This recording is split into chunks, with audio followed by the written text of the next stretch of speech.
আসসালামু আলাইকুম ওরহমতুল্লাহি ওবরকাতুহু। প্রিয় ভাই ও বোনেরা, আপনারা দেখছেন কবরের আজাব ইউটিউব চ্যানেল। আজকের এই ভিডিওটা শেষ পর্যন্ত দেখবেন, কারণ আজকের কথাগুলো হয়তো আপনার চোখে পানি আনবে, হয়তো আপনার জীবন বদলে দেবে। একটু কল্পনা করুন, একটা যুবক, চেহারায় তারুণ্যের আলো, বুকে হাজারটা স্বপ্ন, মায়ের দোয়া মাথার ওপর। কিন্তু সেই যুবকই একদিন নিজের হাতেই নিজের জীবনটা নষ্ট করে ফেলে। ভাই, যুবক বয়স আল্লাহর সবচেয়ে বড় নেয়ামত, আর এই নেয়ামতের হিসাব সবচেয়ে কঠিন হবে। এই যুবক একদিন বলেছিল, এখন এনজয় করব, পরে তাওবা করব। সে ভাবেনি মৃত্যু তো ক্যালেন্ডার দেখে আসে না। সে নামাজ ফেলে দিল, বলল পরে পড়ব। সে হারামের দিকে তাকালো, বলল এটাই জীবন। সে বন্ধুর কথায় চলল, মায়ের কান্না শুনল না।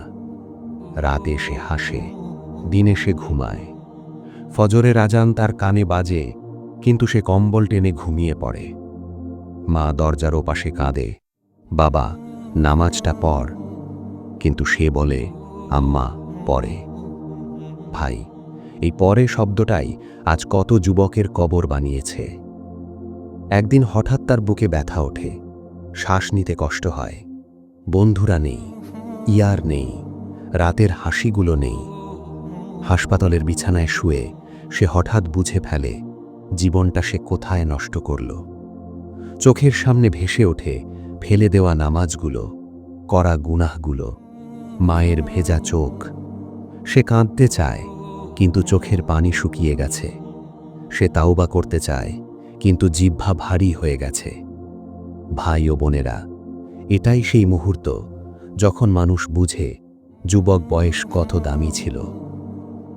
রাসূল সাল্লাল্লাহু আলাইহি ওয়াসাল্লাম বলেছেন, কায়ামাতের দিন প্রথম যে বিষয়ে প্রশ্ন করা হবে তা হল, যুবক বয়স কোথায় ব্যয় করেছ।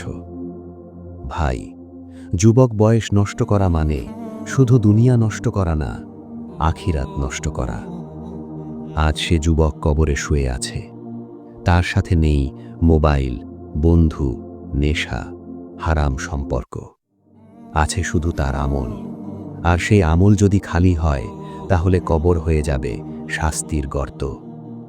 ভাই ও বোনেরা, আজ যদি আপনি যুবক হন, এই কথাগুলো আপনার জন্য। আজও সময় আছে। আজও নামাজে ফিরে আসা যায়। আজও হারাম ছাড়া যায়। আজও মায়ের চোখের পানি মুছানো যায়।